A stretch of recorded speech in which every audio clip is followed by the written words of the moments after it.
गेहूं में पहले पानी पर कौन कौन से उर्वरक डालें जिनसे जो हमारे गेहूं की पैदावार है, हमारे गेहूं की टिलरिंग है, ग्रोथ है, वे हमारे गेहूं के कल्ले हैं ज़्यादा से ज़्यादा बन सके। क्योंकि किसान भाइयों, जितनी ज़्यादा ग्रोथ, जितने ज़्यादा कल्ले गेहूं में बनेंगे, उतनी ज़्यादा पैदावार हम अपने गेहूं की फसल से ले पाएंगे। तो किसान भाइयों, पहले पानी पर कुछ बातों का विशेष ध्यान रखना चाहिए। क्योंकि किसान भाइयों, अगर आप इन विशेष बातों का ध्यान रखेंगे तो आप अपने गेहूं की फसल से अच्छा उत्पादन ले पाएंगे। किसान भाइयों, जितना हमारा ज़रूरी हमारे बीज का शोधन करना है, बीज का चयन करना है और सब कुछ लेने के बाद पहले पानी पर इसे सभी चीज़ों का ध्यान न रखा जाए तो कहीं ना कहीं हमारे गेहूं का उत्पादन कम रह जाता है और बाद में हमें काफ़ी नुकसान उठाना पड़ता है। तो किसान भाइयों, आप वीडियो पूरा देखेंगे तो आप सही और अच्छी जानकारी ले पाएंगे। तो शुरू करते हैं आज का नया टॉपिक, गेहूं में पहले पानी पर कौन कौन सा उर्वरक डालें। तो किसान भाइयों, आपको बता दूं कि गेहूं की बुआई पर आपको ज़्यादा जो उर्वरकों की आवश्यकता पड़ती है, नियम से वे 4 हैं: फास्फोरस, सल्फर, नाइट्रोजन और पोटास। कुल मिलाकर के हमारे गेहूं की फसल के लिए 4 पोषक तत्वों की आवश्यकता पड़ती है, जिनका नाम मैं आपको बता चुका हूँ। लेकिन किसान भाइयों, इसके अलावा भी हमारे गेहूं की फसल के लिए कुछ पोषक तत्व की आवश्यकता पड़ती है। लेकिन मेन तत्व तो ये 4 ही होते हैं, लेकिन कुछ पोषक तत्व भी होते हैं जिनकी कमी यदि हमारे गेहूं के अंदर रह जाती है तो हमें काफ़ी प्रॉब्लम आ जाती है। जैसे ही गेहूं में पहले पानी का नंबर आता है, हमारे किसान भाई दुकानों पर भागना शुरू कर देते हैं और दुकान वालों से पूछना शुरू कर देते हैं कि गेहूं के अंदर क्या क्या डालना चाहिए जिससे हमारे गेहूं में ज़्यादा से ज़्यादा टिल्लिंग हो सके। तो किसान भाइयों, आपको हमेशा एक बात का ध्यान हमेशा देना चाहिए, जो 4 पोषक तत्व हैं वे आप अपने गेहूं की बुआई के समय डाल चुके हैं। इन चारों की आवश्यकता हमारे गेहूं को पड़ती है। जब आप इन चारों को पहले ही डाल चुके हैं तो किसी और पोषक तत्वों की हमें ज़्यादा ज़रूरत नहीं पड़ती है। जब आप पहले ही इन चारों तत्व डाल चुके हैं तो किसी और तत्व की आवश्यकता आपको नहीं पड़ती है। लेकिन क्या होगा, आपको कोई भी दुकान पर कुछ ना कुछ बताया जाएगा, आप ये डाल लीजिए, आप ये करें, आप वो करें।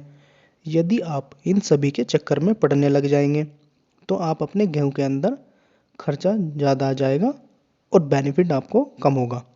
तो किसान भाइयों, एक बात का और विशेष ध्यान देना कि गेहूं की जो पहली सिंचाई होती है, इसका हमारे गेहूं के उत्पादन पर बहुत महत्व होता है। पहली सिंचाई हमें समय से करनी चाहिए। बात आती है कि पहली सिंचाई हमें कब करनी चाहिए। पहली सिंचाई हमें 21 से 25 दिन के अंदर अंदर करनी चाहिए। जो किसान भाई इससे लेट गेहूं की पहली सिंचाई करते हैं, वहाँ पर किसान भाइयों को थोड़ी सी परेशानी आ जाती है। अब बात करते हैं पहली सिंचाई के अंदर हमें क्या क्या डालना चाहिए। जैसे कि पहले बताया, 4 पोषक तत्व हम डाल चुके हैं। यदि इनमें से एक पोषक तत्व हमने बुआई के समय नहीं डाला है, तब हम उस पोषक तत्व को या उर्वरक को पहले पानी पर हम डाल सकते हैं। यदि हम पहले ही दे चुके हैं तो उस उर्वरक की कोई आवश्यकता नहीं है। पहले पानी पर देने योग्य चीज़ें क्या क्या हैं? पहले पानी पर आपको यूरिया की रिक्वायरमेंट होगी, क्योंकि इस अवस्था में हमारे गेहूं की तेज़ी से बढ़ने की आवश्यकता होगी। और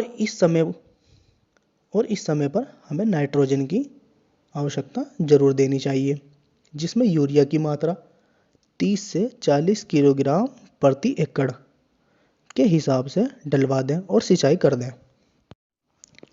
कुछ किसान भाई क्या करते हैं, कुछ सिंचाई से पहले खाद डाल देते हैं और कुछ बाद में। ठीक है, यदि आप पहले डाल रहे हैं तो कोई प्रॉब्लम नहीं है।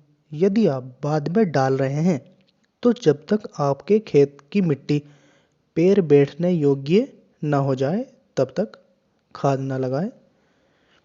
ठीक है किसान भाइयों।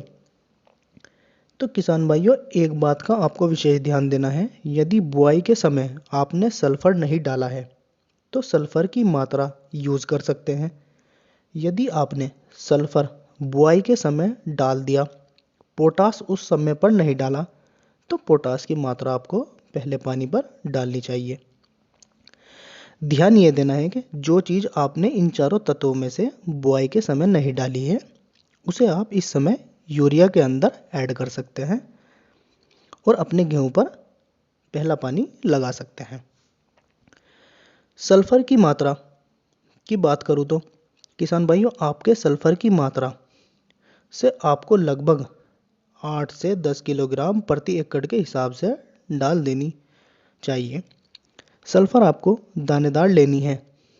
यदि आपने पोटास को बुआई के समय नहीं डाला है तो आपको पोटास की मात्रा 25 किलोग्राम प्रति एकड़ के हिसाब से डाल सकते हैं। और बुआई के समय डाली है तो आपको इस समय पर बिल्कुल भी नहीं डालनी है। तो किसान भाइयों, आपको इधर उधर नहीं जाना है, ना ही अपने पैसे वेस्ट करने हैं, और ओनली यूरिया डालना है, और जो आपने बुआई के समय नहीं डाला है वह डालना है। इससे ज़्यादा आप कुछ ना करें। यदि आप इतना करते हैं तो आपके गेहूं में टिलरिंग, बढ़वार व ग्रोथ अच्छे से हो पाएगी। उम्मीद है किसान भाइयों आपको मेरी वीडियो अच्छी लगी होगी। वीडियो अच्छी लगी हो तो वीडियो को लाइक करें एंड शेयर करें, और हो सके तो हमारे चैनल को सब्सक्राइब भी कर दें।